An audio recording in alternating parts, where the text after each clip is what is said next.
প্রতিদিন খবরের কাগজ খুলে দেখি 4 থেকে 5টা ধর্ষণ মামলা, ফেসবুকে স্ক্রল করতে করতে 7-8টা ধর্ষণ মামলা দেখি, 7-8টা ধর্ষণের ঘটনা দেখি।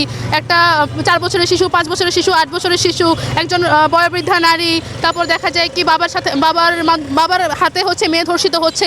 এই ধরনের ঘটনা তো আমাদের এখন নিত্যদিনে ধরতে গেলে একটা রুটিনের মতো হয়ে গেল, সকাল বিকালে নাস্তার মতো হয়ে গেল। আপনারা এখন কি চাচ্ছেন? আমরা চাচ্ছি যতগুলো ধর্ষণ মামলা আছে সবগুলোর মামলায় যে তার আসামিকে গ্রেপ্তার করা হবে, 7 থেকে 30 দিনের মধ্যে তার শাস্তি প্রদান করা হবে এবং সেটা কার্যকর করা হবে 90 দিনের মধ্যে। কার্যকরে যদি ব্যর্থ হয় তাহলে আপনাদের পরবর্তী মানে আন্দোলন ব্যাপক আকারে কি ধারণ করার কোনো সম্ভাবনা আছে? হ্যাঁ, অবশ্যই থাকবে। আমাদের তো সবসময় ইচ্ছে করে না যে আমরা আন্দোলন নিয়ে মাঠে দাঁড়াই। আমাদেরও তো ইচ্ছে করে ক্লাসটা করি, সেমিস্টার শেষ করি, প্রতিনিয়ত আমরা তো আসার আমাদের ইচ্ছা নাই। কিন্তু এখন যে অবস্থা, আমিও তো নিরাপদ না, আমি আমার ঘরে নিরাপদ না।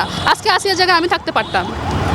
সেই দিক থেকে আমাদের উচিত আন্দোলন চালিয়ে যাওয়া, যতদিন না কার্যকর হবে এই আইন নতুন করে বাস্তবায়ন করা হবে ততদিন আমরা এখান থেকে উঠবো না।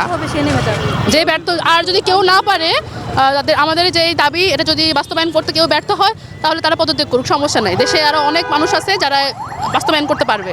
যতদিন পর্যন্ত এই দাবি দেওয়া না হচ্ছে ততদিন পর্যন্ত কি আপনারা ক্লাস পরীক্ষা বর্জন করছেন? হ্যাঁ, আমাদের ক্লাস পরীক্ষা বয়কট করা হয়েছে। আমরা ক্লাস পরীক্ষা কোনোটাতে অংশ নিচ্ছি না।